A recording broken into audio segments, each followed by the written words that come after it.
warahmatullahi wabarakatuh. Waalaikumsalam warahmatullahi wabarakatuh. Waalaikumsalam Ibu.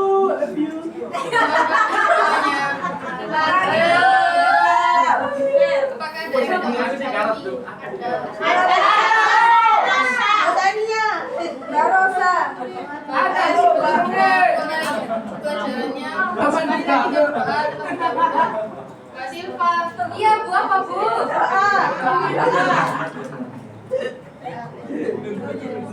Doa dong Bu. Oh iya. Ayo persiapan teman-teman, berdoa dimulai. Bismillahirrahmanirrahim.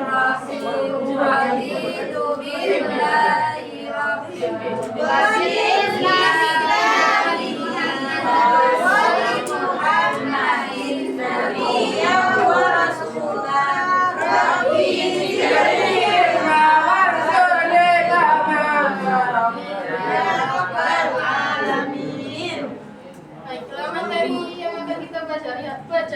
pelajari hari ini yaitu meneladani jejak langkah ulama Indonesia yang mendunia.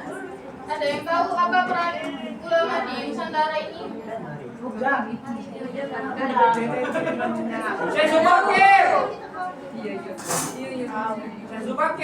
Ulama tak cuma berperan dalam agama tetapi juga politik. Keberadaannya mengukuhkan kekuasaan politik saat jayanya kerajaan Islam.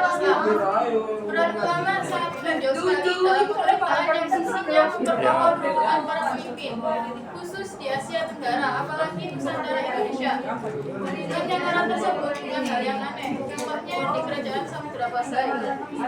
Selain di Kerajaan Samudra Pasai, Kerajaan Islam Aceh juga memiliki majelis fatwa yang dipimpin oleh seorang mufti yang tugasnya menangani persoalan hukum agama. Kedudukannya di atas Kementerian Kehakiman.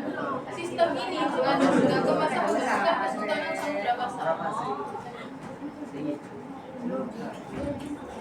Kemudian ulama Indonesia untuk dunia. Indonesia merdeka tidak lepas dari peran ulama Indonesia.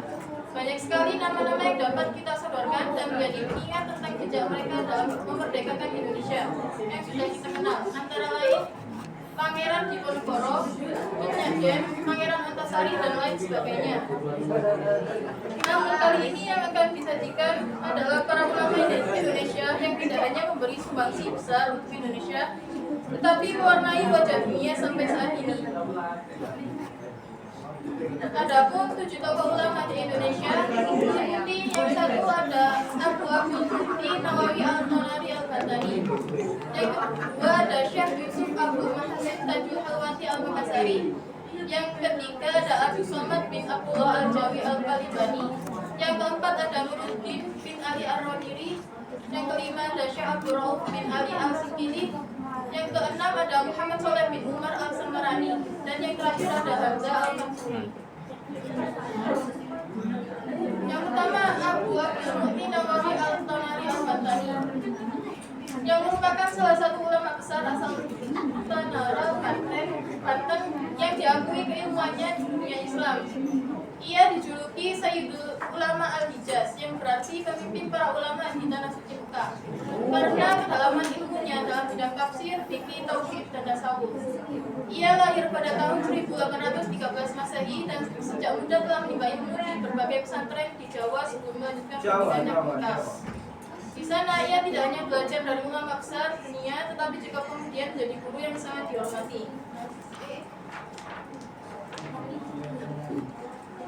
Kiprahnya sebagai pengajar di Masjidil Haram menjadikan namanya dikenal luas. Ia mendidik ribuan murid dari berbagai penjuru dunia, termasuk dari Nusantara, Afrika, India, dan Asia Tenggara.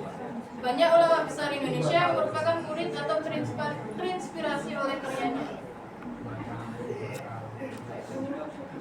Syekh Nawawi juga dikenal sebagai penulis produktif dengan lebih dari 100 kitab yang ditulis dalam bahasa Arab. Di antara karyanya yang berpengaruh meliputi satu ada Tafsir Munir, yaitu kitab tafsir Al-Quran yang ringkas dan dalam. Yang kedua ada Nihayatul Zain, kitab fikih yang sering digunakan di pesantren. Dan yang ketiga ada Sulam Al-Najah, karya dalam bidang akhlak dan tasawuf.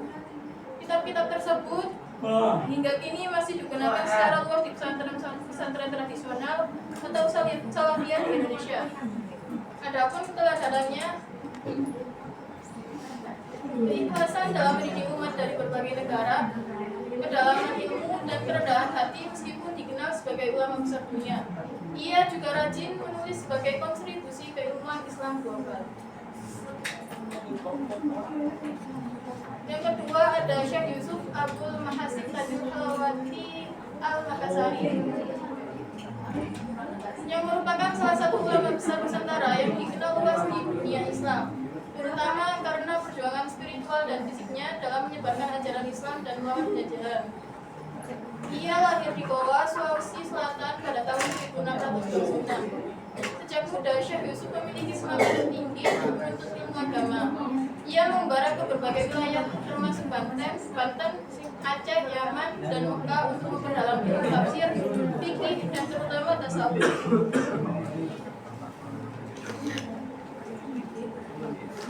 Adapun salah satu karyanya yaitu Safinat Al-Salihin. Buku ini membahas tahapan perjalanan spiritual seorang murid dalam tarekat Halwatiyah, termasuk adab murid terhadap guru spiritual. Adapun keteladanannya yaitu keikhlasan dalam mendidik umat dari berbagai negara, kedalaman ilmu dan kerendahan hati meskipun dikenal sebagai ulama besar di dunia. Ia juga rajin menulis sebagai kontribusi keilmuan Islam global. Yang ketiga ada Abu Somad bin Abdullah Al-Jawi Al-Talibani, merupakan seorang ulama besar asal Palembang yang dikenal luas di dunia Islam, khususnya di wilayah Timur Tengah. Ia menuntut ilmu di Mekah dan berguru kepada ulama-ulama besar seperti Syekh Dawud Al-Fatani dan Syekh Muhammad Arsyad Al-Banjari. Kedalaman ilmunya dalam bidang tasawuf menjadikannya tokoh penting dalam jaringan ulama Nusantara di Timur Tengah. Dalam pengajarannya, ia menekankan pentingnya pembersihan hati dan mendekatkan diri kepada Allah melalui jalan spiritual yang lurus.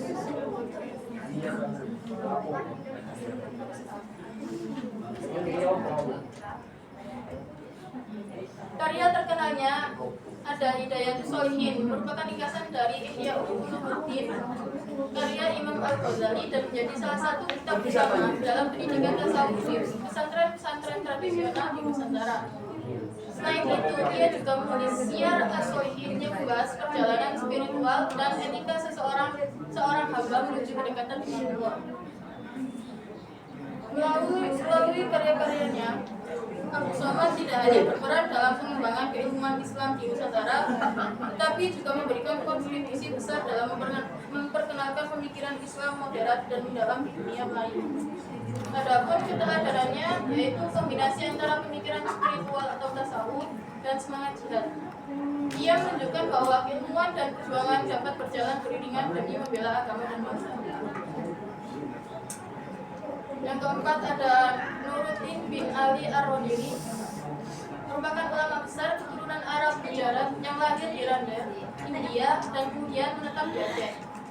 Ia hidup pada masa kejayaan Kesultanan Aceh dan diangkat sebagai mufti oleh Sultan Iskandar Thani. Sebagai ulama istana, Ar-Roniri memiliki peran strategis dalam membantu kebijakan keagamaan dan penyebaran Islam di wilayah Aceh dan sekitarnya. Ia dikenal karena usahanya menerbitkan ajaran tasawuf ekstrim yang berkembang saat itu dan menggabungkannya dengan pemahaman tasawuf yang modern dan selaras dengan syariat Islam. Adapun salah satu karyanya yang paling terkenal adalah Bustanus Shalatin, sebuah ensiklopedia yang membahas sejarah, tasawuf, hukum, dan akhlak serta menjadi rujukan penting di kalangan kerajaan-kerajaan Islam di Nusantara.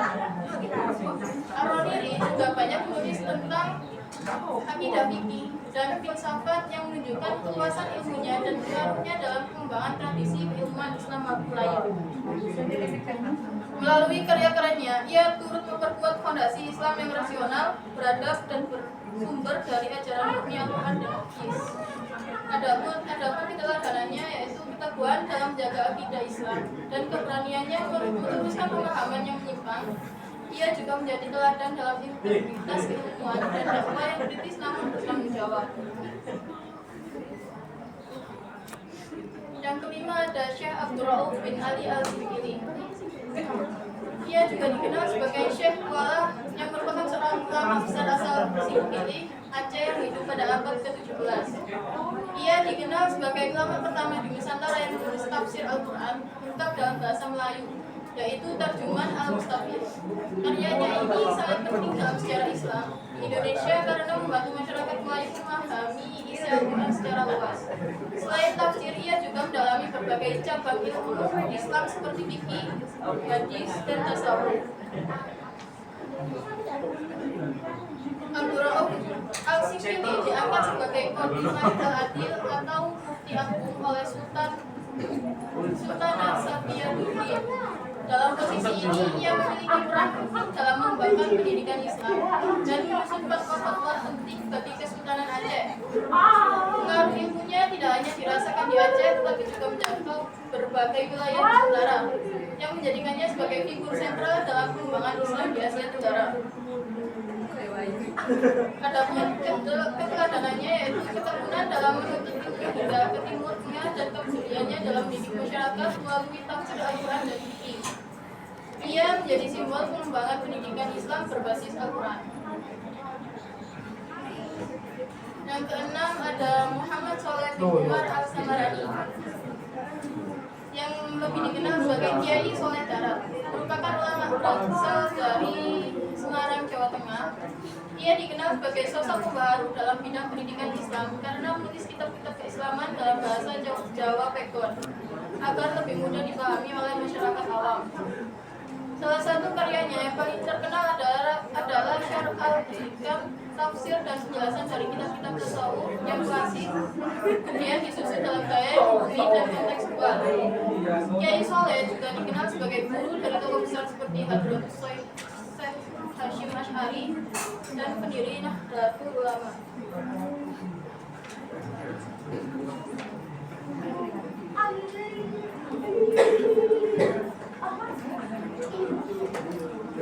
Selain aktif menulis dan mengajar, Kiai Soleh Darat sangat menekankan pentingnya pendidikan bagi kaum perempuan. Ia bahkan mendorong muridnya Raden Ajeng Kartini untuk belajar membaca Al-Quran dengan memahami maknanya. Semangat pembaharuan dan inklusivitas yang ia tanamkan menjadikan sebagai salah satu tokoh penting dalam transformasi pemahaman Islam di Jawa. Warisan keilmuannya masih dirasakan hingga kini, terutama dalam pengembangan pesantren dan pendidikan Islam berbasis kearifan lokal. Adapun keteladanannya yaitu kepedulian terhadap pemahaman agama yang mudah dimengerti rakyat dengan menerjemahkan kitab ke bahasa Jawa. Ia menjadi pelopor pendidikan Islam inklusif yang umum dan menjangkau semua lapisan masyarakat. Dan yang terakhir ada Hamzah Al-Fansuri, yang merupakan salah satu ulama dan sastrawan sufi yang besar asal Nusantara yang hidup pada abad ke-16 hingga awal abad ke-17. Ia berasal dari Fansur atau diperkirakan berada di sekitar Baru, Sumatera Utara, dan dikenal luas karena karya-karya puisi sufistiknya yang syarat dengan nilai-nilai spiritual. Hamzah Al-Fansuri dianggap sebagai pelopor penulisan karya sastra sufi dalam bahasa Melayu yang menggabungkan ajaran tasawuf dengan keindahan sastra. Melalui syair-syairnya, ia menyampaikan ajaran Wahdatul Wujud atau kesatuan wujud yang dipengaruhi oleh pemikiran Ibnu Arabi, namun dengan pendekatan khas Nusantara. Karya-karyanya seperti syair perahu, syair dagang, dan syair pinai tidak hanya memiliki nilai sastra tinggi, tetapi juga mendalam secara teologis. Gaya penyampaiannya yang filosofis dan simbolis menjadikannya tokoh penting dalam perkembangan tasawuf Melayu. Meskipun sebagian ajarannya sempat menuai kontroversi, warisan pemikirannya tetap menjadi bagian penting dalam sejarah intelektual Islam di dunia Melayu. Pengaruhnya bahkan mencapai Aceh, Semenanjung Malaya, dan wilayah lain di Asia Tenggara. Adapun keteladanannya yaitu semangat mengekspresikan nilai-nilai Islam melalui karya sastra dan budaya lokal. Ia mengajarkan pentingnya mendekatkan ajaran Islam secara indah dan filosofis tanpa kehilangan nilai spiritual.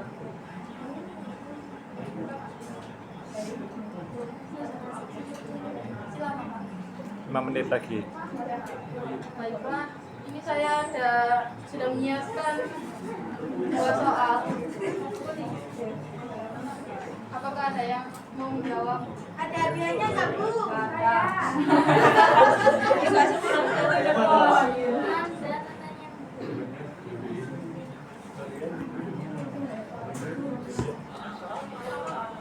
Satu lagi. Saya Bu.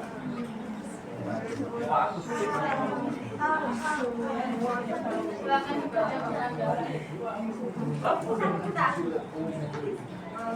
Apa peran penting ulama dalam pemerintahan kerajaan-kerajaan Islam di Nusantara? Ulama berperan memperkuat kekuasaan politik dan menjadi rujukan utama dalam serta kebijakan keagamaan seperti Kesultanan Aceh yang dimiliki majelis fatwa.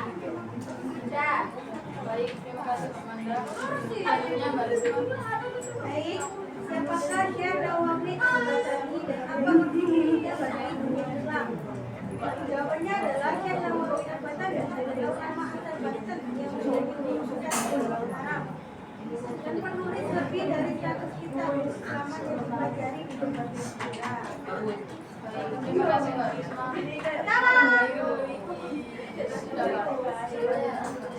Sudah Bu, istirahat.